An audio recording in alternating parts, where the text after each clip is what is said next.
Assalamualaikum warahmatullahi wabarakatuh. Pernahkah engkau beribadah, tapi hatimu tetap gelisah? Pernahkah engkau sujud, namun jiwamu terasa kosong? Kita menyebut nama Allah setiap hari, tapi mengapa hidup masih terasa jauh darinya? Mungkin karena ibadah kita hanya sampai di bibir, belum menyentuh hati. Kita berzikir tanpa sadar, kita berdoa tanpa hadir. Dan di sanalah rahasia terbesar tersimpan, bahwa ibadah yang tidak mengubah akhlak hanyalah gerakan tanpa ruh, doa tanpa nyawa. Malam ini, mari kita selami kedalaman makna ibadah sejati. Ibadah yang menghidupkan jiwa, melembutkan hati, dan menuntun kita pulang kepada Allah.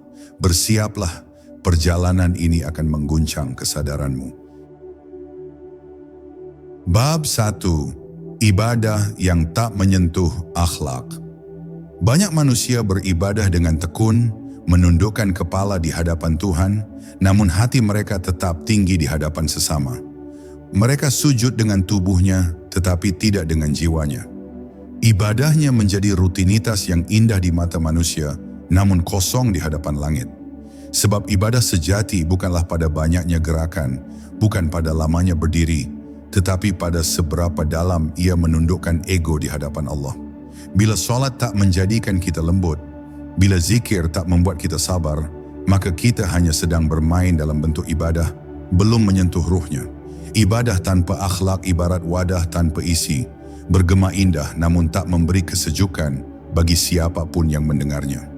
Hakikat ibadah bukan hanya komunikasi vertikal antara hamba dan Tuhannya, tapi juga pantulan cahaya ilahi yang menembus kehubungan sesama makhluk. Jika seseorang benar-benar bertemu dengan Tuhannya dalam ibadahnya, maka pancaran wajahnya akan menjadi teduh bagi orang lain. Lidahnya akan lembut, hatinya akan lapang, dan sikapnya akan penuh kasih. Namun ketika ibadah hanya berhenti di gerakan dan lafaz, maka yang tersisa hanyalah rasa puas palsu. Merasa suci padahal terperangkap dalam kesombongan spiritual. Maka benarlah sabda Nabi bahwa banyak orang yang salat tetapi tidak mendapatkan apa-apa kecuali letih dan penat. Karena yang dinilai Allah bukanlah banyaknya rakaat, melainkan hadirnya hati dalam setiap rukuk dan sujud. Ada rahasia yang halus dalam ibadah yang benar. Ibadah bukan sekadar menepati perintah, tapi menumbuhkan kesadaran akan kehadiran Tuhan di dalam setiap detik kehidupan. Bila engkau salat, bukan hanya berdiri di hadapan Allah, tetapi sadarlah bahwa engkau sedang menanggalkan segala selainnya. Zakat bukan sekadar berbagi harta, tetapi membersihkan hati dari rasa memiliki. Puasa bukan sekadar menahan lapar, tetapi memadamkan nyala nafsu yang ingin menguasai. Dan haji bukan sekadar perjalanan ke tanah suci, tetapi perjalanan pulang menuju fitrah. Semua ibadah itu akan berbuah akhlak bila ia dijalani dengan hati yang hidup. Namun bila hati mati, maka seluruh ibadah hanya menjadi kebiasaan tubuh yang tak pernah menyentuh ruh. Ketika seseorang benar-benar mengenal Allah, ibadahnya menjadi cermin kasih sayang. Ia tidak lagi sibuk menilai ibadah orang lain, sebab dirinya sibuk menyucikan niatnya sendiri. Ia tidak lagi bangga dengan amalnya, sebab ia tahu semua kebaikan hanyalah karunia darinya. Inilah rahasia keikhlasan yang membuat ibadah melahirkan akhlak. Karena hati yang telah disentuh oleh Allah tak mungkin melukai makhluk. Hati yang telah menyatu dalam cinta ilahi akan selalu menebar rahmat walau dalam diamnya. Maka lihatlah seberapa jauh ibadah kita telah mengubah kita. Bukan pada pakaian luar, bukan pada lafaz-lafaz doa yang indah, tapi pada kelembutan yang muncul dari jiwa yang pasrah. Ibadah yang tidak mengubah akhlak adalah tanda bahwa kita belum benar-benar bertemu dengan Tuhan dalam ibadah itu. Kita mungkin sudah datang ke masjid, namun hati kita belum pernah sampai ke hadiratnya. Kita mungkin telah menunaikan kewajiban, namun belum menghadirkan kesadaran. Maka janganlah puas dengan bentuk, kejar substansinya. Jangan berhenti pada gerak, tembuslah makna. Sebab yang dicari Allah bukanlah sujud kita, tapi tunduknya hati kita. Bukan suara zikir di bibir, tapi bisikan cinta dalam dada. Dan hanya ketika ibadah telah menyalakan cahaya akhlak, barulah ia menjadi ibadah yang hidup, ibadah yang menghidupkan. Bab 2, ketika ibadah hanya menjadi kebiasaan. Ada saat di mana ibadah berhenti menjadi jalan menuju Allah dan berubah menjadi rutinitas yang hampa makna. Lidah mengucap doa, tapi hati mengembara entah kemana. Tubuh sujud, tapi kesadaran tetap berdiri sombong di hadapan dunia. Inilah saat ketika ibadah kehilangan ruhnya, berubah menjadi kebiasaan yang sekadar menggugurkan kewajiban. Padahal hakikat ibadah adalah perjalanan menuju kesadaran, bukan sekadar pengulangan tanpa makna. Bila engkau salat setiap hari, namun hatimu tetap gelisah, mudah marah, dan penuh keluh, maka ketahuilah engkau belum benar-benar salat. Karena salat seharusnya menenangkan, bukan membebani, menundukkan, bukan meninggikan. Maka renungkanlah, kepada siapa sebenarnya engkau bersujud? Setiap gerakan dalam ibadah sesungguhnya adalah simbol perjalanan jiwa. Takbir adalah penyerahan total, ruku adalah kerendahan, sujud adalah kematian ego, dan salam adalah kebangkitan dalam kedamaian. Namun bila semuanya hanya dilakukan dengan tubuh tanpa kesadaran, maka ibadah kehilangan maknanya yang paling dalam. Banyak orang mengira dirinya telah dekat dengan Allah karena sering beribadah, padahal yang ia dekati hanyalah bayangan dirinya sendiri. Rasa puas, rasa benar, rasa suci. Ibadah tanpa ruh adalah cermin yang berdebu. Engkau berkaca padanya tapi tak melihat wajahmu yang sejati. Maka bersihkanlah cermin itu dengan keikhlasan, agar wajah ruhani itu tampak dan engkau mengenal siapa yang sebenarnya sedang beribadah. Sungguh kebiasaan adalah pedang bermata dua. Ia bisa menjadi ladang pahala, namun juga bisa menjadi penjara yang membutakan. Ketika ibadah telah menjadi kebiasaan tanpa kesadaran, ia tak lagi menumbuhkan cinta, hanya mengulang gerakan kosong. Engkau mungkin bangun malam, tapi hatimu masih tertidur. Engkau mungkin berpuasa, tapi nafsumu tetap rakus terhadap dunia. Engkau mungkin membaca Al-Quran, tapi tak satu pun ayatnya mengguncang jiwamu. Maka berhentilah sejenak, rasakan napasmu saat engkau mengucap nama Allah. Biarkan setiap sujud menjadi ruang sunyi tempat engkau benar-benar hadir. Bukan hanya sekadar menjalankan kewajiban yang harus. Ibadah yang sejati menuntut kesadaran, bukan kebiasaan. Ia meminta kehadiran hati di setiap lafaz dan gerak. Hati yang hadir akan mendengar suara Allah bahkan di tengah diam. Namun hati yang lalai, walau ribuan kali menyebut namanya, tak akan pernah mengenalnya. Ketika ibadah hanya menjadi rutinitas, maka yang lahir adalah kesombongan terselubung. Merasa cukup, merasa selamat, padahal jauh dari makna. Allah tidak butuh ibadahmu, tapi engkaulah yang butuh untuk mengenalnya melalui ibadah itu. Maka jangan biarkan ibadahmu menjadi dinding antara engkau dan Dia. Jadikanlah ia jembatan untuk pulang, bukan tembok untuk bersembunyi dari kejujuran. Ingatlah, Allah tidak melihat bentuk, tapi menatap ke dalam hati. Tidak ada ibadah yang diterima bila hati tak hadir di dalamnya. Maka sebelum engkau menggerakkan tubuhmu untuk beribadah, gerakkanlah hatimu terlebih dahulu. Bangunkan kesadaranmu, hidupkan niatmu, dan biarkan ibadah itu mengalir sebagai ungkapan cinta, bukan kewajiban yang dipaksa. Sebab cinta tidak perlu diingatkan untuk hadir.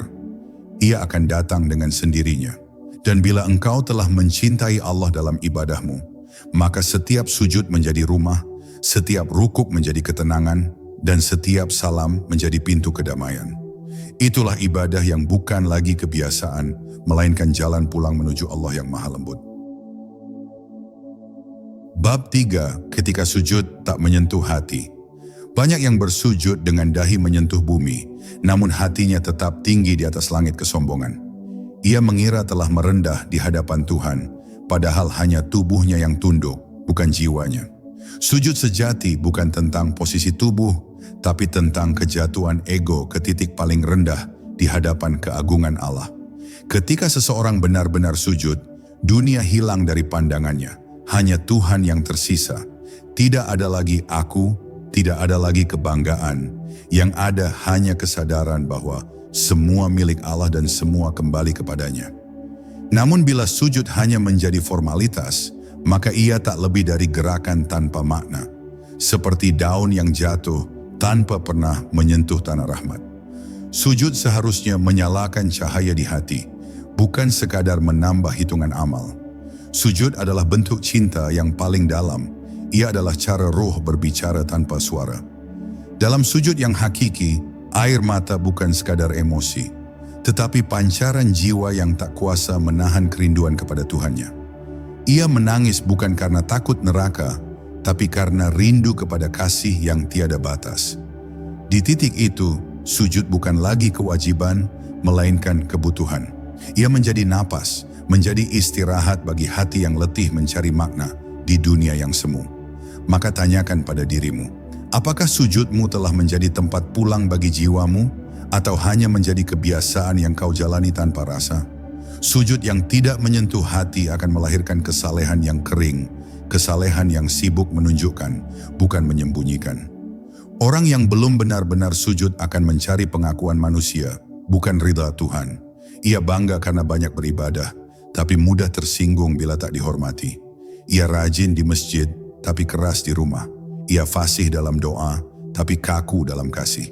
Inilah tanda bahwa sujud belum masuk ke dalam hati. Sebab sujud sejati melahirkan kerendahan yang lembut, bukan keangkuhan yang berbalut ibadah.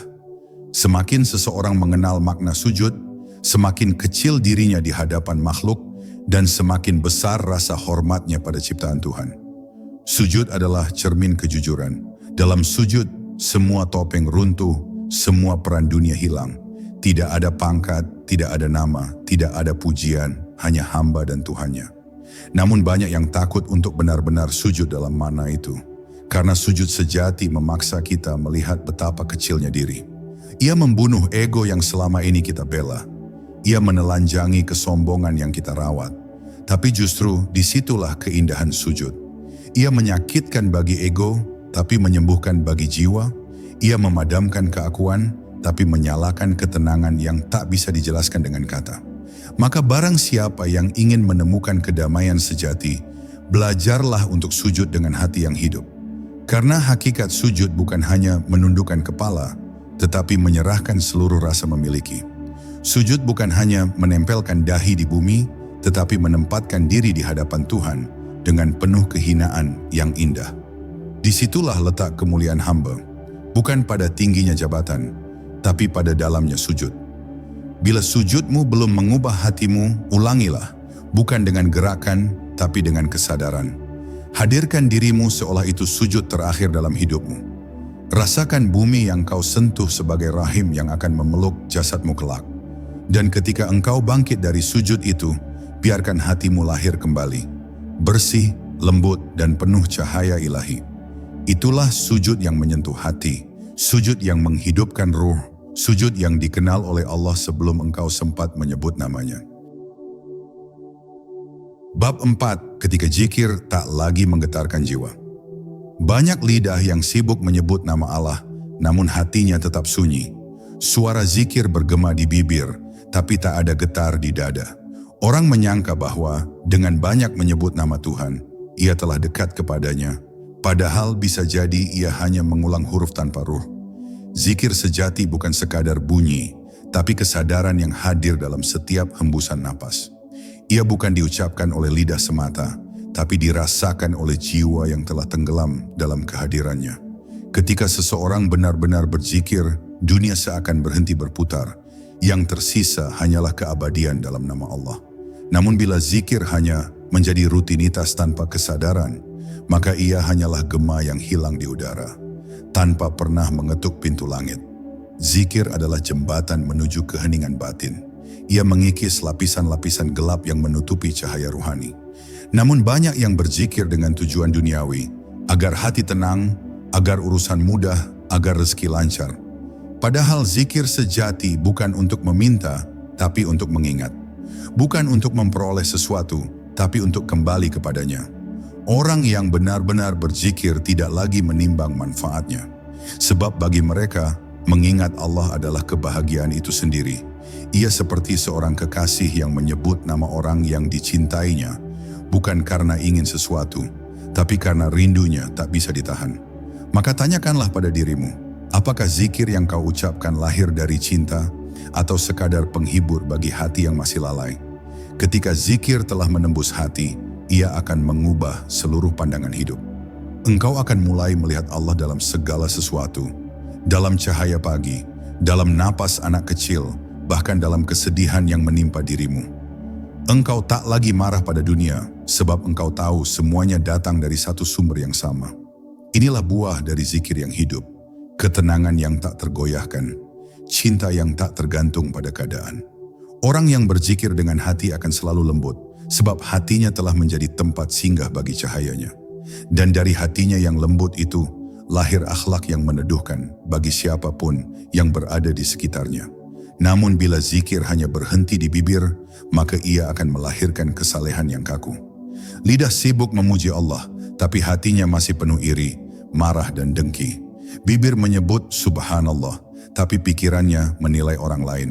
Inilah penyakit ruhani yang halus, merasa telah dekat dengan Allah karena banyak berzikir, padahal hati masih jauh dari makna kehadiran.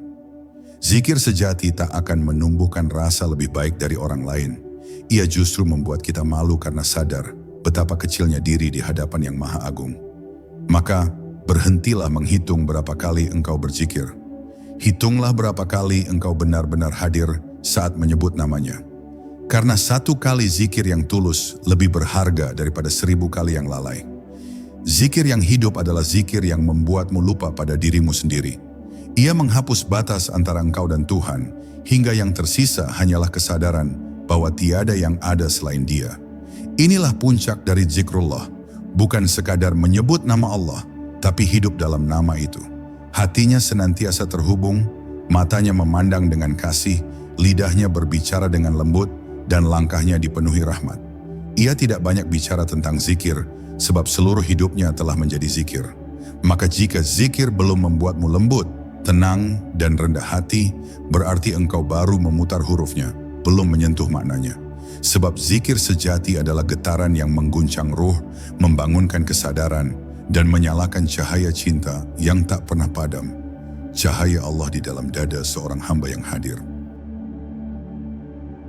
Bab 5. Ilmu yang tak menghidupkan hati. Ilmu yang sejati bukan sekadar kumpulan kata, bukan sekadar hafalan atau dalil yang melekat di lidah. Ilmu adalah cahaya yang menembus kegelapan hati, menuntun jiwa dari keangkuhan menuju kerendahan, dari kebingungan menuju kedamaian. Namun di zaman ini, banyak yang mencari ilmu untuk menjadi tinggi, bukan untuk menjadi dalam. Mereka ingin dikenal pandai, bukan dikenal tawadhu. Padahal ilmu yang tidak membuat seseorang semakin takut kepada Allah adalah ilmu yang belum menjadi cahaya, melainkan hanya bayangan dari cahaya. Ia tampak bersinar di luar, tapi gelap di dalam. Maka berhati-hatilah, karena tidak semua yang tampak berilmu telah mengenal Tuhan yang memberi ilmu itu. Ilmu sejati lahir dari hati yang bersih. Ia tidak datang hanya dari membaca kitab, tetapi dari membaca diri.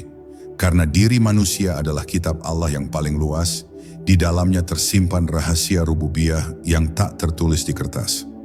Barang siapa belajar hanya dengan akal, ia akan menemukan batas.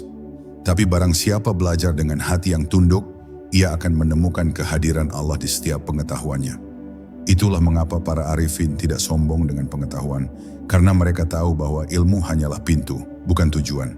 Tujuannya adalah makrifat, pengenalan sejati kepada Allah. Dan pengenalan itu tidak bisa diperoleh dari buku, melainkan dari nur yang Allah letakkan di dalam dada hamba yang Dia pilih. Banyak orang pandai berbicara tentang agama, namun sedikit yang benar-benar hidup dalam kebenaran itu. Lidahnya fasih menjelaskan ayat, tapi hatinya belum tersentuh oleh maknanya. Ia tahu apa itu ikhlas, tapi tidak ikhlas. Ia mengajarkan sabar, tapi mudah tersinggung.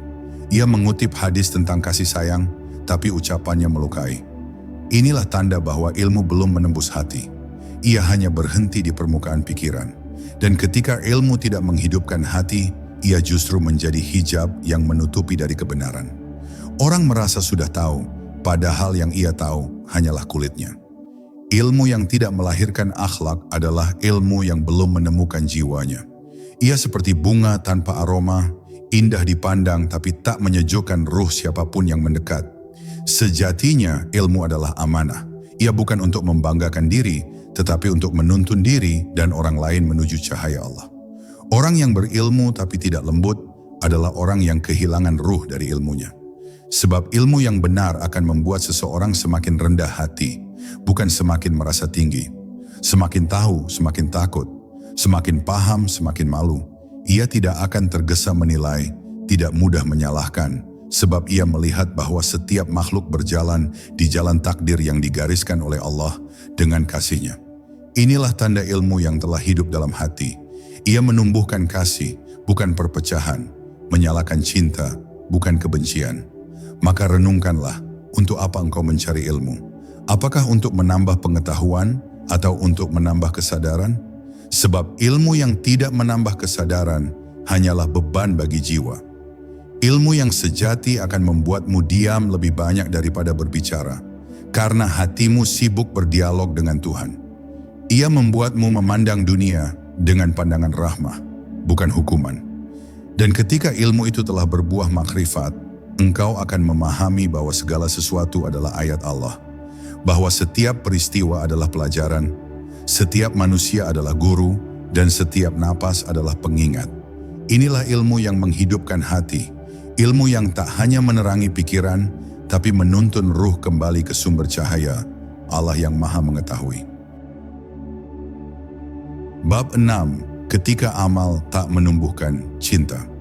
Amal yang sejati bukan sekadar tindakan, melainkan pancaran cinta dari hati yang mengenal Tuhannya.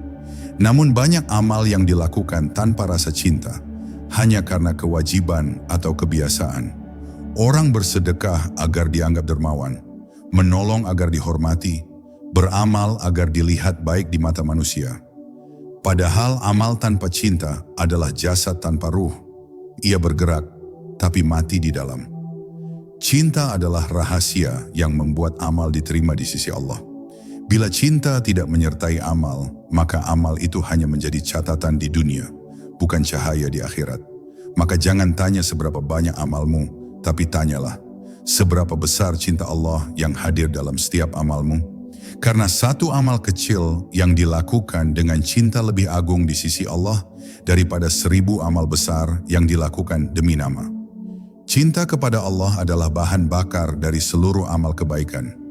Ia menjadikan amal bukan lagi kewajiban, melainkan kebutuhan.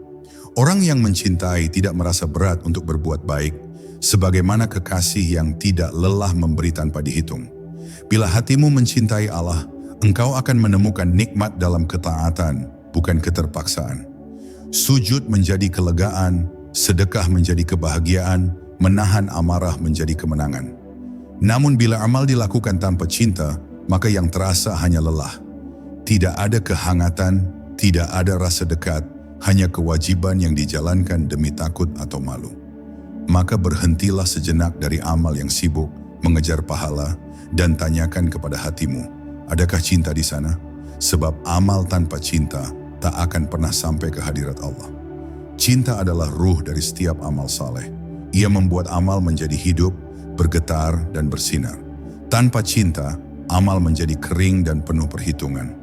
Orang yang beramal karena cinta tak peduli apakah orang tahu atau tidak, karena tujuannya bukan pujian, melainkan pertemuan dengan Tuhannya. Ia memberi tanpa mengingat, melupakan kebaikan yang telah ia lakukan, karena hatinya telah larut dalam kasih Allah. Ia tidak mencari balasan, sebab baginya bisa beramal saja sudah menjadi karunia.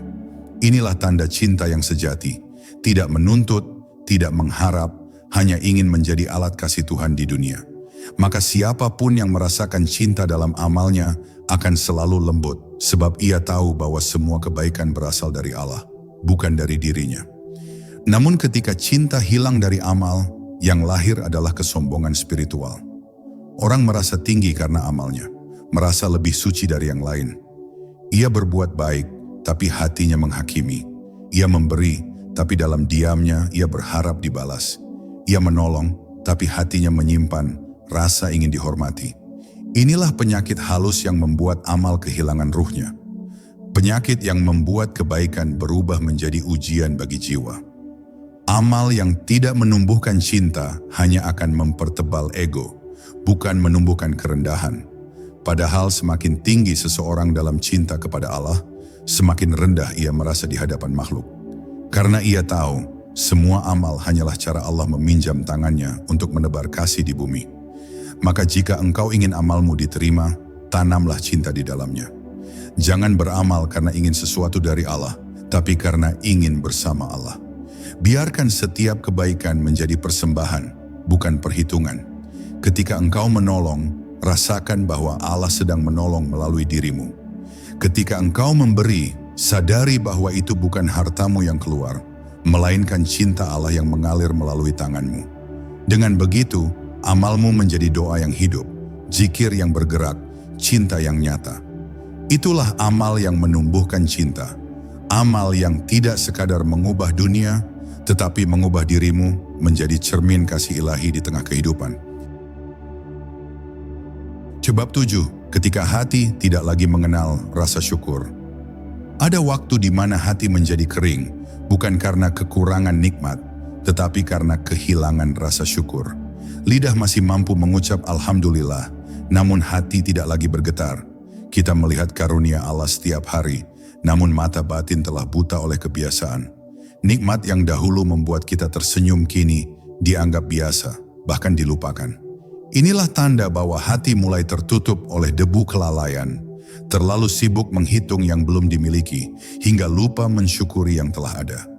Syukur bukan sekadar ucapan, ia adalah kesadaran bahwa setiap napas, setiap detik, dan setiap denyut kehidupan adalah karunia yang tak terhitung. Bila hati tak lagi mampu merasa cukup, maka sebanyak apapun nikmat akan tetap terasa kurang. Syukur sejati lahir dari hati yang mengenal pemberi, bukan dari banyaknya yang diterima. Orang yang mengenal Allah tidak menunggu nikmat untuk bersyukur, karena bagi mereka, bisa mengenal Allah sudah menjadi nikmat terbesar. Ia bersyukur bukan hanya saat diberi, tapi juga ketika diambil, karena ia tahu setiap keadaan membawa hikmah yang menyembunyikan kasih. Ketika Allah memberi, ia tersenyum. Ketika Allah menahan, ia tetap tenang. Sebab ia tidak memandang apa yang berubah, tapi kepada siapa semua perubahan itu berasal. Inilah hakikat syukur. Bukan pada banyaknya pemberian, tapi pada luasnya kesadaran. Karena orang yang bersyukur tidak akan kehilangan apapun, sebab ia menemukan Allah di setiap peristiwa. Namun hati manusia seringkali gelap oleh keinginan yang tak berujung. Kita beribadah, tapi yang kita cari bukan ridha Allah, melainkan pemenuhan keinginan. Kita berdoa bukan untuk mendekat, tapi untuk meminta. Hingga akhirnya, ketika permintaan tak dikabulkan, kita merasa kecewa, bahkan lupa bersyukur. Padahal bisa berdoa saja sudah merupakan anugerah yang luar biasa. Bisa menyebut namanya adalah tanda bahwa Dia masih mengingat kita. Tapi manusia sering lupa karena hatinya sibuk menuntut. Maka jangan heran bila hidup terasa sempit. Bukan karena kurang rezeki, tapi karena hilangnya rasa syukur. Sebab hati yang tidak bersyukur akan selalu merasa kekurangan, meski seluruh dunia ada dalam genggamannya. Syukur adalah cermin dari cinta. Semakin besar cinta seseorang kepada Allah, semakin dalam rasa syukurnya. Ia bersyukur bahkan atas ujian, karena ia tahu bahwa di balik kesakitan ada rahmat yang mendewasakan. Ia melihat setiap cobaan sebagai panggilan untuk kembali kepadanya. Orang yang bersyukur tidak banyak mengeluh, sebab ia hidup dalam penerimaan. Ia tahu bahwa setiap yang datang dari Allah pasti baik, meski kadang datang dengan wajah yang menakutkan. Maka bersyukur bukan sekadar berkata terima kasih, tapi memandang dengan mata yang jernih. Melihat kasih sayang Allah di balik setiap peristiwa, bahkan dalam kehilangan sekalipun. Jika engkau ingin hidupmu tenang, kembalilah kepada syukur. Karena syukur adalah kunci dari kebahagiaan sejati. Ia membuka pintu-pintu rezeki, menghapus rasa iri, dan menenangkan hati yang gelisah. Syukur membuat hidup yang sederhana terasa kaya, dan cobaan yang berat terasa ringan. Maka biasakan hatimu untuk memandang dari sisi kasih Allah, bukan dari sisi kekuranganmu. Lihatlah betapa banyak yang masih bisa engkau nikmati, betapa sering Allah menutupi aibmu, betapa lembut Dia menuntunmu meski engkau sering lupa. Bila kesadaran itu telah hidup, engkau akan menangis bukan karena sedih, tapi karena malu. Malu kepada Tuhan yang tak pernah berhenti memberi, sementara engkau sering lupa untuk berterima kasih. Itulah syukur yang sejati.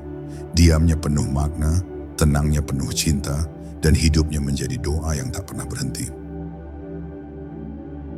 Bab 8, ketika hati tidak lagi takut kepada Allah. Ada masa di mana manusia masih rajin beribadah, masih fasih menyebut nama Allah, namun hatinya telah kehilangan getar ketakutan di hadapannya. Ia masih sujud, tetapi tanpa rasa gentar. Ia masih berdoa, namun tanpa rasa harap dan cemas.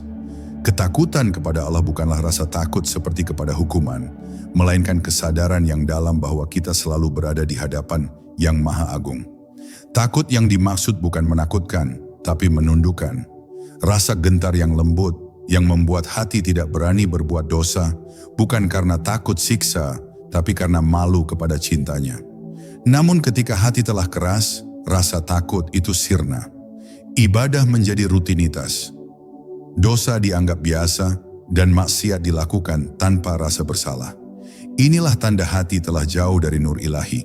Hati yang hidup tapi tak lagi bergetar ketika nama Allah disebut. Ketakutan kepada Allah adalah tanda kehidupan hati. Ia adalah pagar yang menjaga jiwa agar tidak terseret ke lembah kelalaian. Orang yang hatinya masih takut berarti masih memiliki cahaya kesadaran. Ia mungkin jatuh, tapi cepat bangkit. Ia mungkin tergelincir, tapi segera menangis. Karena ia tahu yang ia takuti bukan murka Allah, melainkan kehilangan kasih-Nya. Namun bila hati telah mati, maka dosa terasa ringan, bahkan manis. Ia tidak lagi malu kepada Tuhan yang melihatnya setiap waktu. Ia tertawa dalam maksiat, lupa bahwa setiap nafasnya dipinjamkan oleh zat yang seharusnya ia hormati. Maka ketika hati sudah tidak takut lagi kepada Allah, berarti ia sedang kehilangan jiwanya, meski tubuhnya masih berjalan di dunia. Rasa takut yang sejati bukanlah ketakutan yang membuat manusia menjauh dari Allah, tapi justru mendekat kepadanya. Takut yang lahir dari cinta membuat hati lembut dan penuh penyesalan, bukan putus asa. Ia menangis bukan karena merasa hina, tapi karena merasa telah jauh dari kemuliaan kasih Allah. Orang yang takut karena cinta akan berusaha memperbaiki diri, bukan menghakimi. Ia berdoa dalam diam, meminta agar Allah menjaga hatinya tetap lembut. Sebab ia tahu, bila hati telah keras, semua nasihat tak lagi menyentuh. Bila hati telah gelap, cahaya ilmu pun tak mampu menembus. Maka ia menjaga rasa takutnya seperti menjaga api kecil di tengah badai. Dijaga, dirawat, agar tidak padam oleh kesombongan dan dosa. Namun banyak manusia kini berusaha menenangkan dirinya dengan kalimat Allah Maha Pengampun, tapi lupa bahwa ampunan itu hanya untuk mereka yang masih memiliki rasa takut dan malu. Pengampunan Allah bukan alasan untuk lalai, tapi undangan untuk kembali. Seringkali kita terlalu sibuk meyakinkan diri bahwa Allah akan memaafkan, hingga lupa untuk merasa gentar karena telah melukai cintanya. Inilah tipu daya nafsu yang paling halus, membuat hati tenang dalam dosa, merasa aman dalam kelalaian. Padahal orang yang benar-benar mengenal Allah akan gemetar setiap kali mengingatnya. Bukan karena takut pada murka, tapi karena sadar betapa kecil dirinya di hadapan kebesarannya. Maka peliharalah rasa takut itu, karena ia adalah tanda bahwa hatimu masihlah hidup. Biarkan ia menjadi penjaga yang lembut di jalanmu menuju Allah. Takut yang benar akan melahirkan cinta, karena siapapun yang takut kehilangan Tuhannya, pasti akan berusaha menjaga kedekatannya. Jika engkau menangis karena merasa jauh dari Allah, ketahuilah itu bukan kelemahan, tapi kekuatan yang suci. Sebab air mata yang lahir dari takut kepada Allah adalah air mata yang akan memadamkan api neraka. Dan ketika rasa takut itu menyatu dengan cinta, maka lahirlah keadaan ruhani tertinggi, keadaan seorang hamba yang beribadah, bukan karena takut pada hukuman, tapi karena tak sanggup berpisah dari kasih sayangnya. Itulah takut yang menenteramkan, takut yang memeluk, takut yang membawa pulang jiwa menuju keabadian di sisinya. Bab 9. Ketika hati tidak lagi merasa diawasi. Ada saat di mana hati manusia menjadi lengah, merasa bebas berbuat seolah tak ada mata yang melihatnya. Ia berjalan di bawah langit Allah, namun lupa bahwa setiap langkahnya disaksikan. Ia berkata dengan ringan, bertindak dengan sembunyi, tanpa lagi merasa bahwa Allah selalu hadir di setiap ruang dan waktu. Padahal kesadaran akan pengawasan Allah, muraqabah, adalah ruh dari seluruh ibadah. Ia yang membuat amal menjadi tulus, niat menjadi lurus, dan dosa menjadi berat untuk dilakukan. Ketika hati tidak lagi merasa diawasi, maka ia akan mudah tergelincir, lidah menjadi liar, pandangan menjadi berani, dan perbuatan menjadi tanpa kendali. Inilah titik di mana manusia kehilangan rasa malu kepada Tuhannya. Ia lupa bahwa yang tersembunyi bagi makhluk tetap terang bagi Allah, yang Maha mengetahui segala rahasia. Rasa diawasi bukanlah beban, tapi rahmat. Ia bukan belenggu yang menakutkan, melainkan cahaya yang menuntun agar kita tidak tersesat. Orang yang sadar bahwa Allah selalu mengawasinya akan hidup dengan hati yang tenang, karena ia tidak perlu berpura-pura. Ia berbuat baik bukan karena dilihat dan menahan diri bukan karena takut diketahui. Ia hidup jujur sebab yang ia jaga bukan pandangan manusia, melainkan pandangan Allah. Ketika rasa muraqabah ini hidup di dalam hati, seluruh gerak menjadi ibadah. Ia berbicara dengan hati-hati, memandang dengan kasih, dan bekerja dengan niat yang bersih. Namun ketika kesadaran itu padam, manusia akan menjadi dua wajah, saleh di depan orang, tapi gelap dalam kesunyian. Ketahuilah, setiap rahasia kecil yang terlintas di hatimu telah diketahui oleh Allah bahkan sebelum engkau menyadarinya. Tidak ada yang tersembunyi dari pandangannya, tidak bisikan, tidak niat, tidak keinginan yang paling halus sekalipun. Allah mengetahui isi hati sebelum lidah mengucap, mengetahui niat sebelum tindakan. Bila kesadaran ini hadir dalam dirimu, engkau akan malu untuk berbuat dosa, bahkan malu untuk berpikir buruk. Namun bila hati telah beku, ia tak lagi peduli. Ia berani melawan perintah Tuhan seolah tak ada yang memperhatikan. Itulah kelalaian yang paling dalam, saat seseorang tidak lagi merasa malu kepada Allah, padahal ia masih diberi kesempatan untuk hidup di bawah kasih-Nya.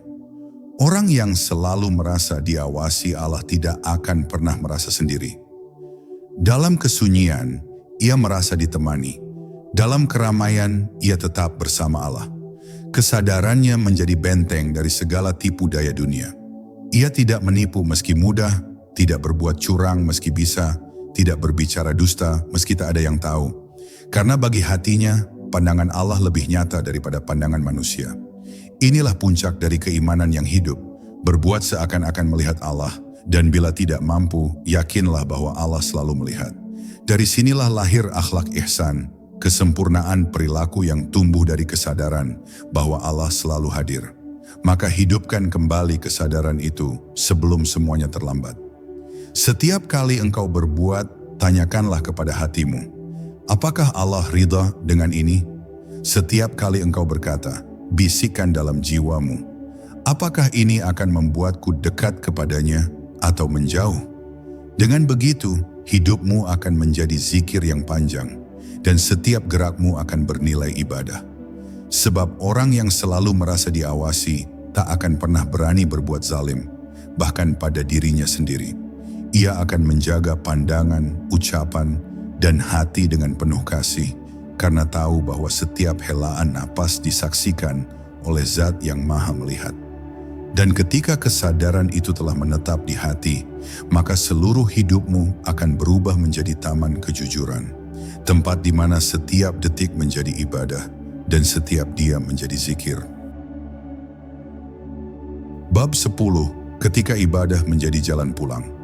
Akhir dari segala perjalanan ruhani bukanlah sekadar banyaknya amal, bukan pula tingginya ilmu, melainkan tibanya seorang hamba kepada kesadaran terdalam bahwa ibadah bukan tujuan, melainkan jalan untuk pulang. Pulang ke hadirat Allah, ke asal cahaya, ke keheningan tempat jiwa pernah bersaksi, Ya Allah, Engkau adalah Tuhanku. Setiap sujud, setiap zikir, setiap helaan napas dalam ibadah adalah langkah pulang dari kesesatan dunia menuju kesejatian ruhani. Ketika ibadah dilakukan dengan hati yang hadir, ia bukan lagi rutinitas, tapi perjalanan. Bukan lagi gerakan tubuh, tapi langkah jiwa yang merindukan asalnya. Dan hanya mereka yang memahami makna pulang ini, yang dapat merasakan bahwa setiap takbir, setiap salam, setiap istighfar adalah panggilan cinta dari Allah kepada hambanya.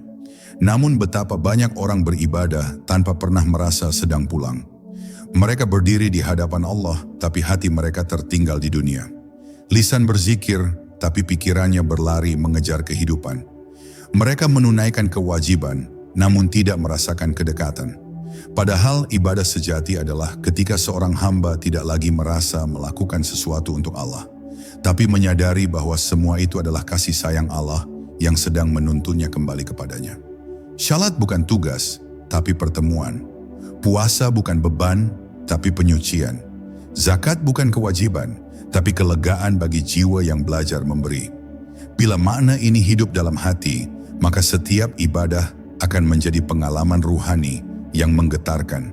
Seolah setiap kali sujud, engkau sedang mendekati rumah asalmu yang telah lama kau rindukan. Ibadah menjadi jalan pulang ketika hati tidak lagi menuntut balasan, tidak lagi menghitung pahala. Karena cinta sejati tak pernah menghitung. Ia hanya ingin kembali, ingin dekat, ingin diterima. Maka ibadah yang benar adalah ibadah yang meluruhkan ego. Ia menghancurkan keakuan, hingga yang tersisa hanyalah Allah dalam setiap detik kesadaran. Dalam salat yang khusyuk, dalam zikir yang tulus, dalam tangis yang jatuh di tengah malam, semuanya adalah perjalanan sunyi menuju samudera kasih Tuhan. Saat itulah seorang hamba benar-benar pulang, bukan karena kematian, tapi karena hidupnya sudah menjadi ibadah. Ia tidak lagi membutuhkan tempat untuk merasa dekat, sebab hatinya telah menjadi rumah bagi kehadirannya.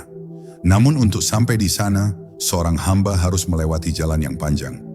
Dari ibadah yang kosong menuju ibadah yang penuh makna, dari sekadar kewajiban menuju penghayatan, dari rasa takut menuju cinta.